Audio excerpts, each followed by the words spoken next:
ya, Aha. apa yang terjadi sebetulnya di Jawa Tengah ya, di TPU Ngentak, Bantul. Ya, ada Nah, huru-hara ini ada katanya ada yang huru-hara merusak katanya, makam. ada pihak yang tidak bertanggung jawab. Ya, Coba kita sapa dulu Mas Aji Rinepta. Mas Aji, selamat sore. Halo, selamat sore. Reza dan Edo.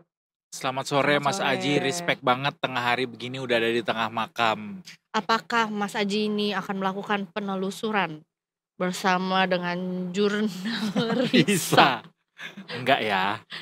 Enggak ya. Ini berkaitan dengan kejadian pengrusakan beberapa nisan di pemakaman ini ya Mas Aji ya?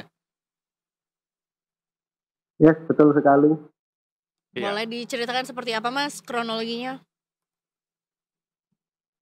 Oke, kalau kronologinya selamat sore Detektif dan Edo dan Eiza.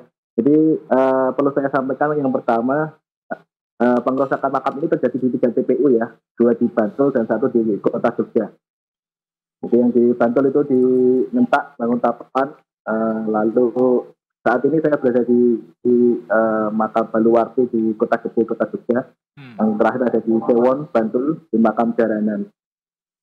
Jadi kalau jumlahnya sendiri makam yang dirusak itu sekitar belasan, ada 18 terus makam yang rusak.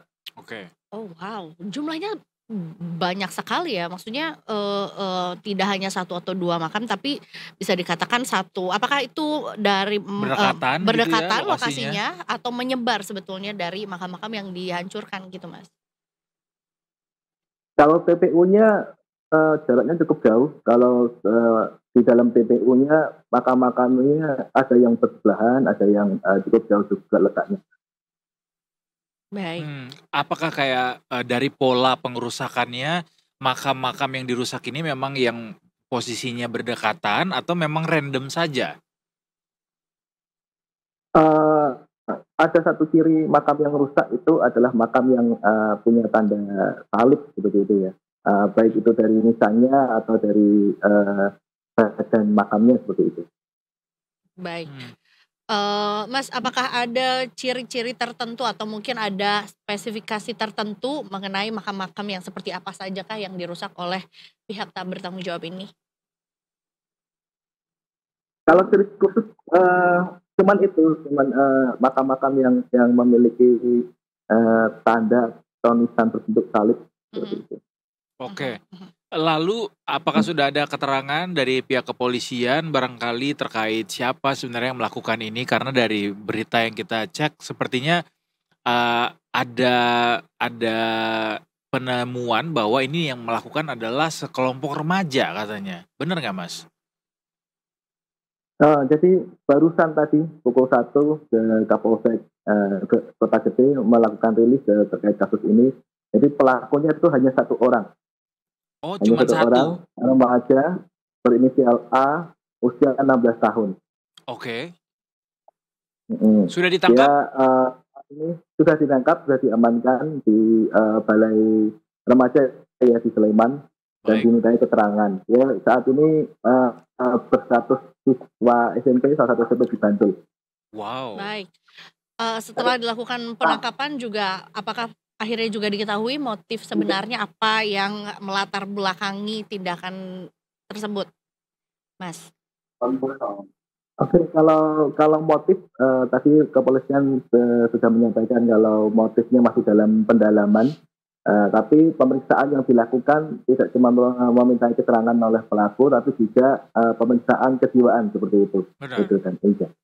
Oke, tapi pemeriksaan kejiwaannya masih berlangsung ya Mas ya? Belum diketahui seperti apa hasilnya? Iya, masih belum diketahui karena penangkapannya baru ditangkap kemarin Senin hari tanggal 19 ya, bulan Mei kemarin.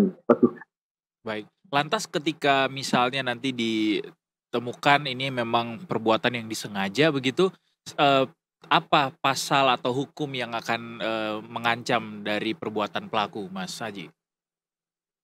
Oke, kalau hukum yang atau hukuman yang akan diterapkan nanti tetap menunggu dari hasil pemeriksaan dulu ya itu kan. Tapi kalau disangkakan pasalnya akan disangkakan pasal 179 KUHP tentang makam dengan ancaman hukumannya 1 tahun 4 bulan penjara. Baik. Mas mundur sedikit mengenai bagaimana akhirnya, pelaku ini bisa diketahui dan akhirnya ditangkap gitu. Apakah sebetulnya juga, penyelidikannya ini, melibatkan juga ada CCTV di sana atau ada saksi?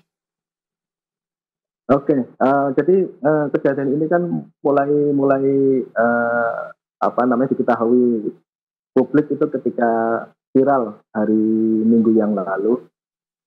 Jadi kalau dari keterangan polisi, ada laporan masuk itu sejak Jumat malah. Mhm, Jumat, ada laporan masuk dari, warga dan, apa namanya, keluarga pemilik makam, lalu, polisi langsung bergerak cepat untuk meminta keterangan dari beberapa saksi juga, CCTV di makam Baluwati Kota Kediri ini. Terus, juga disinkronkan dengan beberapa CCTV di TPI yang lain, ternyata pelakunya sama, Hmm. orangnya identik, namun baru ditemukan keberadaan pelaku itu hari Senin kemarin. mmm, Hmm. Kabarnya juga makam-makam yang sudah dirusak nisannya ini akan diperbaiki kembali dan dananya ditanggung sama lurah ya Mas ya. Boleh diceritakan soal ini? Kalau perbaikan dari, makamnya sendiri masih belum ada keterangan resmi sebenarnya, Mhm. itu masih simpang siur. Jadi, kami para awak media juga belum mendapatkan keterangan resmi bagaimana dan siapa yang akan memperbaiki, makam-makam yang rusak ini, seperti itu. Oke, jadi mhm. belum ada kepastian begitu ya bagaimana pertanggungjawaban terhadap makam-makam yang sudah dirusak ini. Ya, betul sekali itu. Baik Baik. baik. Kalau gitu ini ya kita nantikan informasi terkait hasil penyelidikan dan juga pendalaman terkait kemungkinan ada gangguan mental kah atau gangguan jiwa Mhm. dari pelaku sehingga bisa diketahui seperti apa nanti hukuman yang akan diberikan kepada pelaku begitu ya. Apalagi sebetulnya juga secara usia pelaku ini masih Iya dalam SMP, kategori, anak belum di bawah dewasa, umur. anak di bawah umur ya, masih 16 tahun ya, Mas, ya? Hmm, Masih pelajar SMP juga, jadi mungkin juga, harus ada penanganan khusus juga nih ya, benar. mengenai, tindak yang dilakukannya gitu. Baik kalau begitu, Mas, terima kasih banyak atas laporannya, kita nantikan kembali update-nya juga tentunya, di Detik Sore. Benar Selamat sekali. sore. Aji Rinepta, reporter Detik Jateng melaporkan langsung. Terima kasih Mas. Selamat sore. Terima kasih, selamat sore.